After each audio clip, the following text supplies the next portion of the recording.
ఈశ్వర నీవు నన్ను రక్షిస్తావనేటువంటి దృఢమైనటువంటి దృఢత్వం నాకున్నది. నేను నీ మార్గంలో వస్తాను.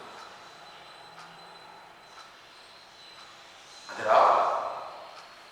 ఇది వస్తుంది, మళ్ళా పక్కలో ఉండే వాళ్ళ పైన మనస్సు పోతుంది. అంటే అప్పుడు ఏం తెలుసా, మనస్సు ఈశ్వరుని పట్టుకున్నానన్నట్లుగా ఉంటుంది. ఈశ్వరుని పట్టుకున్నానన్నట్లుగా ఉంటుంది. కానీ మళ్ళీ పక్కలో ఉండేవాళ్ళు వాళ్ళు వస్తే బాగుండే, వాళ్ళు మాట్లాడితే బాగుండే అని అనిపించింది అనుకో, నీ మనస్సు ఏం చేస్తుంది? నీ మనస్సే నిన్ను మోసం చేస్తుంది. సత్వగుణానికి ఈ వినేదాని వలన,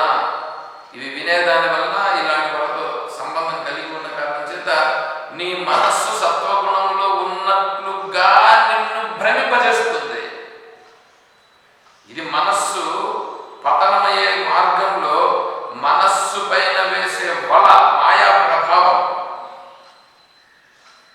ఆత్మ సంయమ యోగంలో ఎంత బాగా వస్తుంది.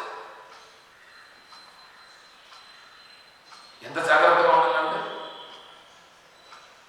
అర్థమవుతుందా? అందుకే చెప్తున్నాడు, లాభము ఏమిటి? కో లాభ ఆత్మావగమోహి. భగవద్గీతలో శ్లోకం, యం లబ్ధ్వా చాపరం లాభం అన్యతేనాధికం తతః యస్మిన్ స్థితో న దుఃఖేన గురుణాపి విచాల్యతే తం విద్యా దుఃఖ సంయోగ వియోగం యోగ సంజ్ఞితం.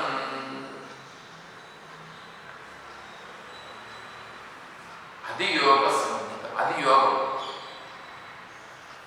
యం లబ్ధ్వా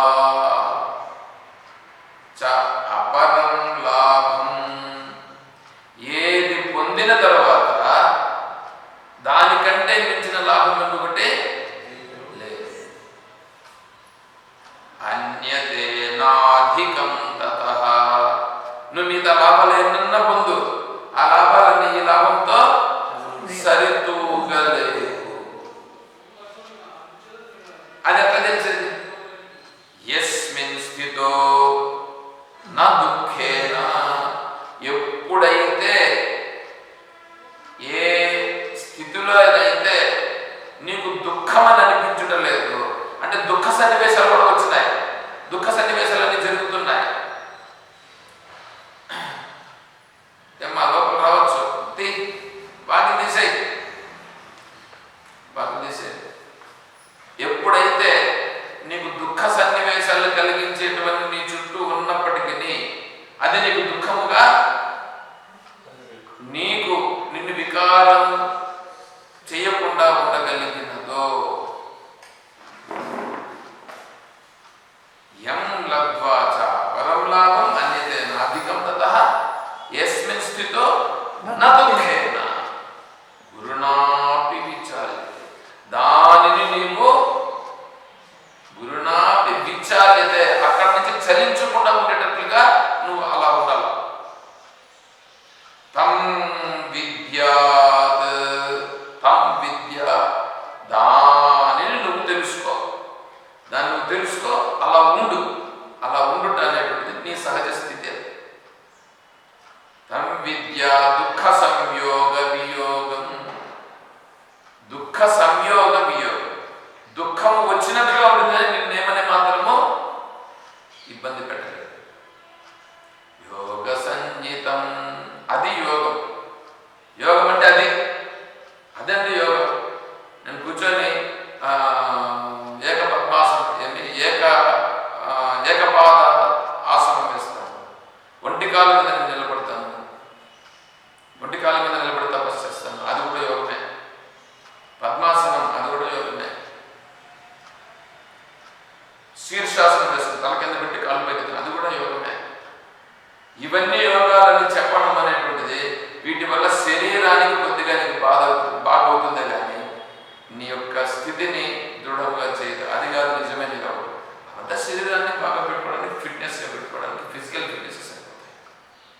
నిజమైన యోగము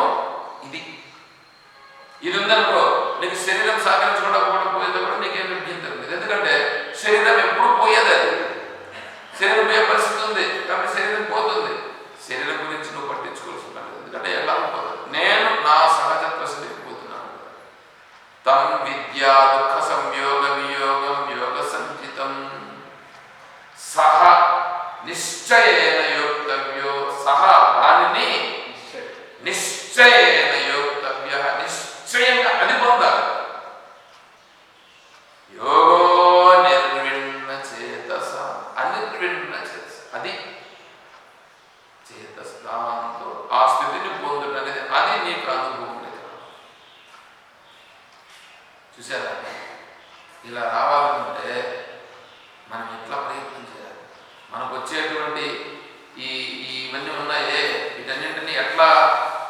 అధిగమించాలి.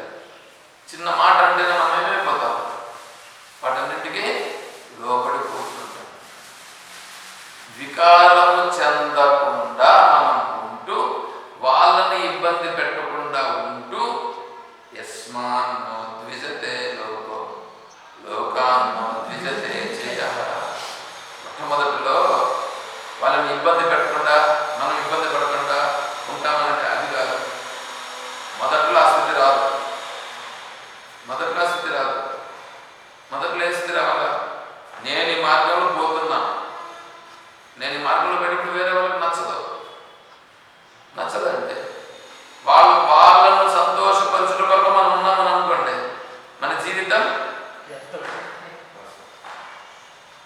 నవఛిద్రాన్విత దేహ స్రవంతి గళికా ఇవ. 9 రంధ్రాలు పెట్టి ఒక కుండలో నీళ్లు పోసుకుంటాం. 9 రంధ్రాలు పెడితే ఆ కుండలో పోసి నీళ్ళు ఎంతకాలం ఉంటుంది?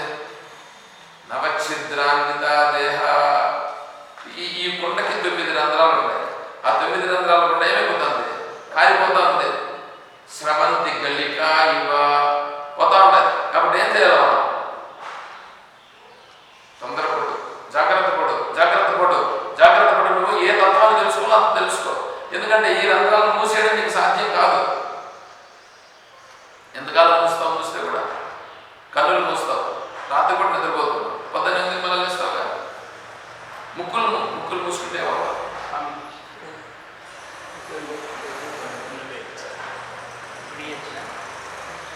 ముక్కులు మూసుకుంటే పోతావు. కాబట్టి కొంచెంసేపు ఉండండి, కొంచెంసేపు కూర్చోండి, వినండి, మళ్ళీ ఇస్తారు. ఇప్పుడు నేను తీసుకోను, కూర్చొని కొంతసేపు ఒక 5 నిమిషాలు కూడా లేకపోతే మీరు ఇంకా మరి మీ దగ్గర నుంచి నేను ఎందుకు తీసుకోవాలి? మీరు ప్రతిరోజు వస్తూ ఉంటారు ఆశ్రమానికి, వస్తూ ఉంటారు, పోతూ ఉంటారు. ఆశ్రమానికి వచ్చి పోతున్నారుగా, ఆశ్రమానికి వస్తున్నారు, పోతున్నారు, బాగానే ఉంది. స్వామిని చూస్తున్నారు, బాగానే ఉంది. నన్ను కూడా చూసినారు, ఏదో ఆయనకి ఇస్తే కొద్దిగా బాగుంటుంది అని మీరు అనుకుంటున్నారు, అది కూడా బాగానే ఉంది. కానీ నన్ను చూసి నా వేషానికి కాదు మీరు ఇవ్వాల్సింది. ఏమి చెప్తున్నాను గ్రహించండి. ఒక్క పాయింట్ అన్న గ్రహించండి. ఒక పాయింట్ అన్న గ్రహించి, ఓహో ఈయన ఇట్లా చెప్తున్నారా, దీన్ని తెలుసుకోవాలి, దీన్ని తెలుసుకొని నేను ఆచరించాలని మీరు గ్రహించి అప్పుడు ఇస్తే అది బాగుంది. అర్థమవుతుందా? కాబట్టి అలా గ్రహించండి. జీవితం నవఛిద్రాన్విత దేహ. 9 రంధ్రాలు ఉన్నాయి. 9 రంధ్రాలు కూడా మనకు పోతున్నాయి కదా, పోతున్నాయి.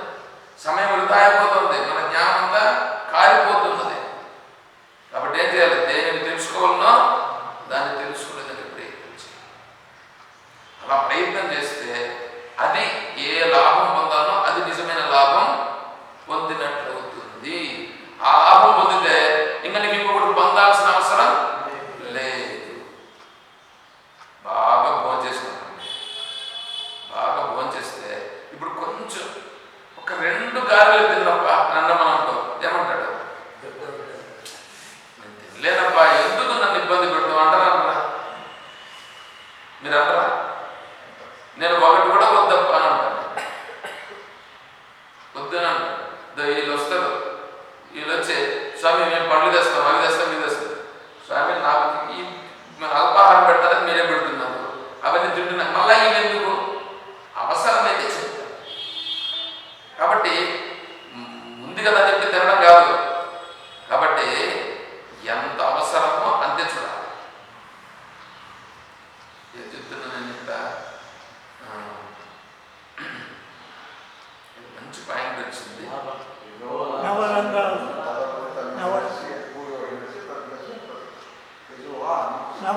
గురించి చెప్తా ఉంటే నవరంధ్రములు అదైంది. దాని తర్వాత ఇంకొకటి వచ్చింది. ఎంలత్వా చాపరం లాభం నిత్తే నాధికం కదా, అది అయ్యింది. నవఛిద్రం అదే అయ్యింది. ఇంకోటి ఏదో చెప్తున్నా.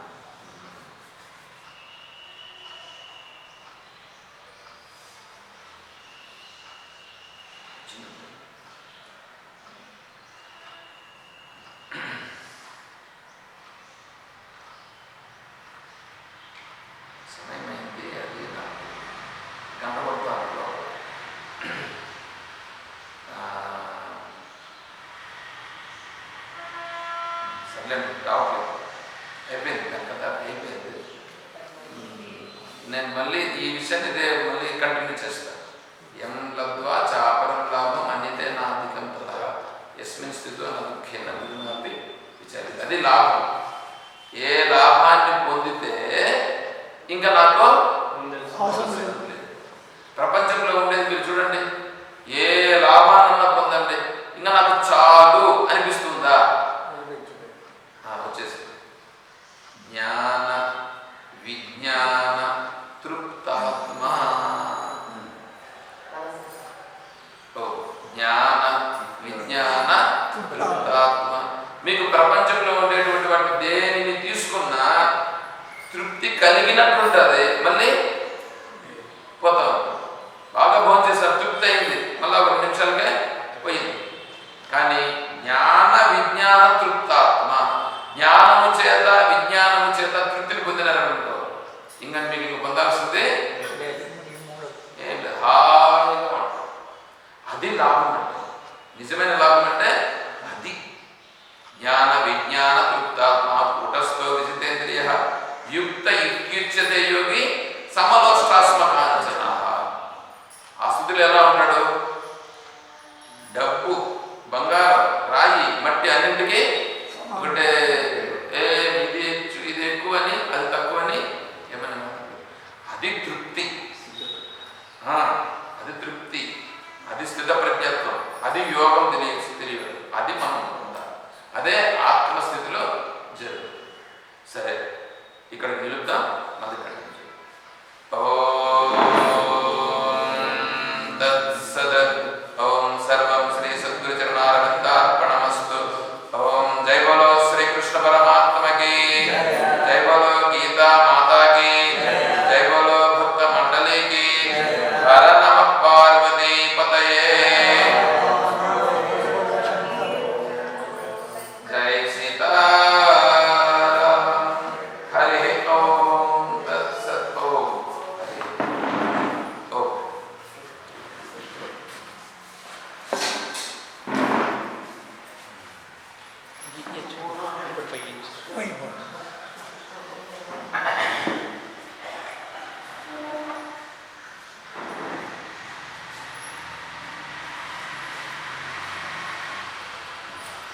ఇప్పుడు మీరు ఉన్నారు కాబట్టి మీరు ఇప్పుడు మీకు అర్థమైనా కాకపోయినా పర్లేదు. ఇప్పుడు నేను మీరు ఏమైనా ఇస్తే కూడా నేను తీసుకోవచ్చు.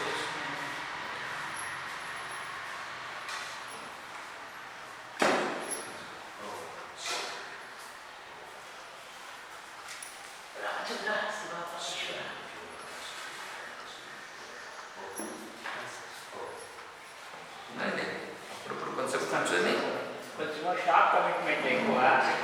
అప్పుడు 9కే తీస్తాను షాప్. కమిట్మెంట్ ఎక్కువ. కొంచెం ముందు రండి, 10 నిమిషాలు కూర్చోండి. ఇంట్లో పూజా కార్యక్రమాలు అయ్యే లోపల